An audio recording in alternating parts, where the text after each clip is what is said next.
हम हमेशा चांद की ही राशि को इतनी ज़्यादा इंपॉर्टेंस क्यों देते हैं?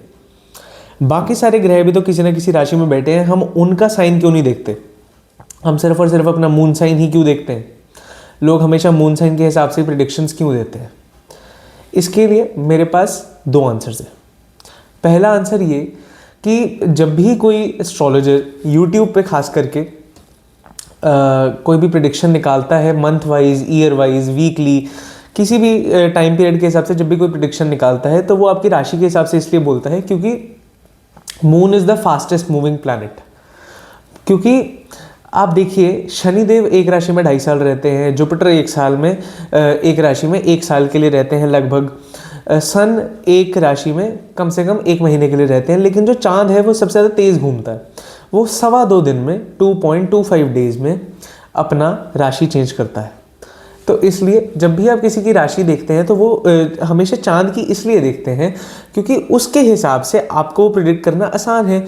क्योंकि एक पैरामीटर जो कि 2.25 डेज़ में इतने कम टाइम पीरियड में हुआ है, तो वो उसके लिए कंपैरेटिवली ज़्यादा एक्यूरेट होगा इन कंपैरिजन टू सैटर्न जो 2.5 ईयर्स तक एक ही राशि में था। तो कितने लोगों का 2.5 साल में जितने भी लोग पैदा हुए उन सब की वही राशि होगी, तो उसके हिसाब से प्रेडिक्शन करना मुश्किल होगा।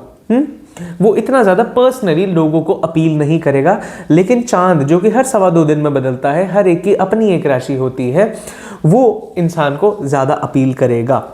अब हाँ, इसमें भी आप कह सकते हैं कि इतने लोगों की तो 2.25 दिन में होता है, तो ऐसे तो 22 दिन बाद जब दोबारा से चांद उस राशि में आएगा, या फिर आप कहेंगे 22-24 दिन बाद जब दोबारा से चांद उस राशि में आएगा, तो फिर भी तो उस इंसान की वही राशि होगी। हाँ होगी, लेकिन यही एक आप कह सकते हैं मेथड है जो कि यूट्यूब पे एस्ट्रोलॉजर्स को मिलता है मंथली, ईयरली, वीकली प्रेडिक्शन करने के लिए, जो कि सबसे ज़्यादा एक्यूरेट है, जो कि मासेस को अपील कर सके।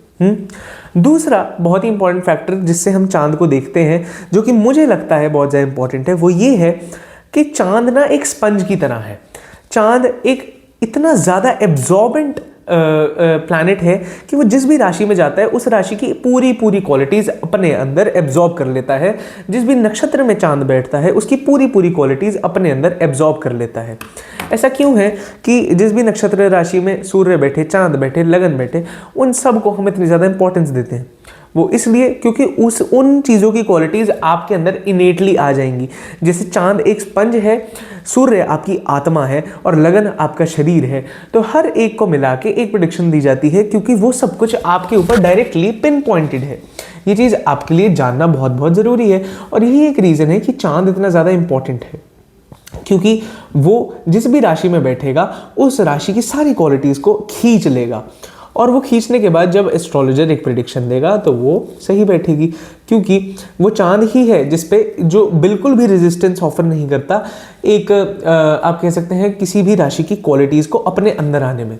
ये आप बिल्कुल, अगर आपने 10th क्लास की अगर आपको इलेक्ट्रिसिटी चैप्टर याद हो तो एक हमें टर्म पढ़ाई जाती थी रेजिस्टेंस। रेजिस्टेंस का मतलब है कि करंट को आने में जितना कोई रोकने का एबिलिटी कोई ऑफर करता है, जितना कोई भी डिवाइस करंट को रोकता है, उसे हम रेजिस्टेंस कहते हैं।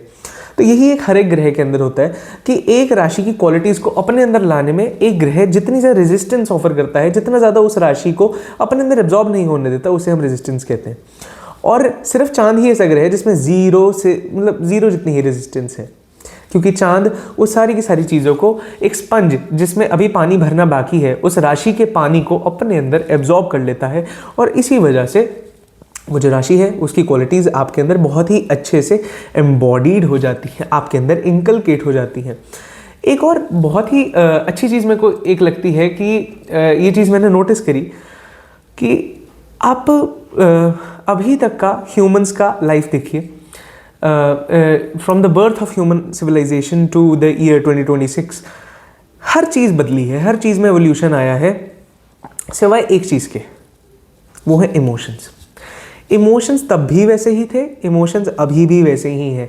खुशी जब कोई फील करता था तब भी वही हार्मोन सिक्रीट होते थे, अभी भी वही हार्मोन सिक्रीट होते हैं। जब भी किसी को प्यार मिलता है उसे वही वार्मथ फील होती है जो उसे उस टाइम होती थी और अभी होती थी।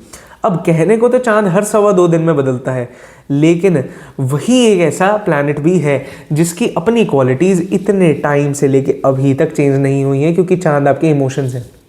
इमोशन ही एक ऐसी चीज़ है जो कि ह्यूमंस में उस टाइम से लेके अभी तक चेंज नहीं हुई है। इसलिए वो चांद को इतना ज़्यादा स्पेशल बनाता है, क्योंकि कहने को तो वो सबसे ज़्यादा तेज़ भागता है, लेकिन असलियत में वही एक ऐसा प्लैनेट है जो टिकता है, जो इतने सालों तक टिका है ना।